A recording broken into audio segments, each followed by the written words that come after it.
በ30 ዓመቱ ሞተ፣ በ60 ዓመቱ ተቀበረ። አንድ ሰው በትርፍ ጊዜው ብዙ ሙታን ወደ ተቀበሩበት የመቃብር ስፍራ ሄዶ በሰዎች መቃብር ላይ የተጻፉትን ጽሑፎች በማንበብ ላይ ሳለ በአንድ ሰው መቃብር ላይ አንድ ግር የሚል ጽሑፍ አነበበ። ጽሑፉ በ30 ዓመቱ ሞተ፣ በ60 ዓመቱ ተቀበረ ይላል። ጽሑፉ ግር ብሎት ቆሞ ማሰላሰል ጀመረ። አንድ ሰው በ30 ዓመቱ ሞቶ እንዴት ለ30 ዓመታት ሳይቀበር ሊቆይ ቻለ? ይህንን እያሰበ የጽሑፉን ትርጉም የሚያውቅ አንድ ሰው ደረሰ። ምን እንደምታስብ ገብቶኛል አለው ሐሳቡን አንብቦ። ጥያቄውን በግምት ደርሶበት ኖሮ በቀጥታ መልሱን ነገረው። ይህ ሰው እጅግ በጣም የሚያስገርም ራዕይና ዓላማ የነበረው ሰው ነው። ብዙ ነገሮችን የመስራት ዕቅድ የነበረውና በዚህም ትጋቱ በህብረተሰቡ ዘንድ እጅግ የታወቀና ለትልቅ ነገር የሚጠበቅ ሰው ነበር።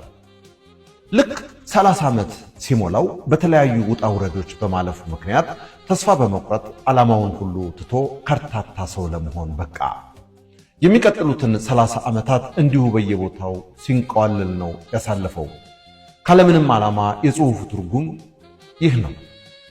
ሰውየው ሞተ ብለው የሚያምኑት ራዩን በጣለበትና ጊዜውን በተራ ነገር ማሳለፍ በጀመረበት በ30 ዓመቱ ነው።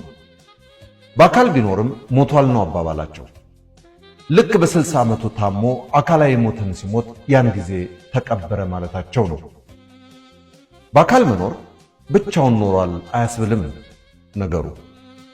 ሕያው የሚያደርገን ራዕይና የመኖር ዓላማ እንጂ ቆሞ መሄድ አይደለም።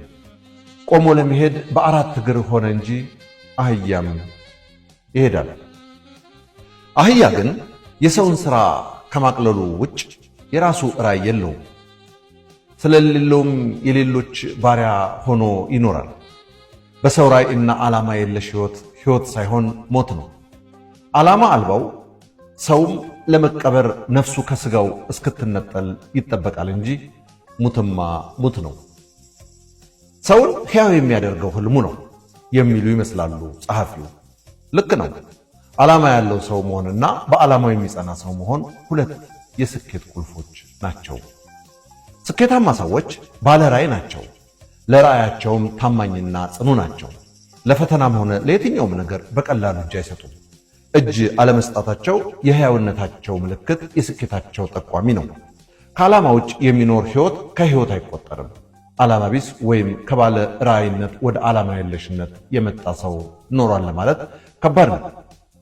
አነቃቂ ጽሑፍ እንደተገኘ በለጠ ሸቴ ዘሀገረ ኢትዮጵያ እንዳቀረበው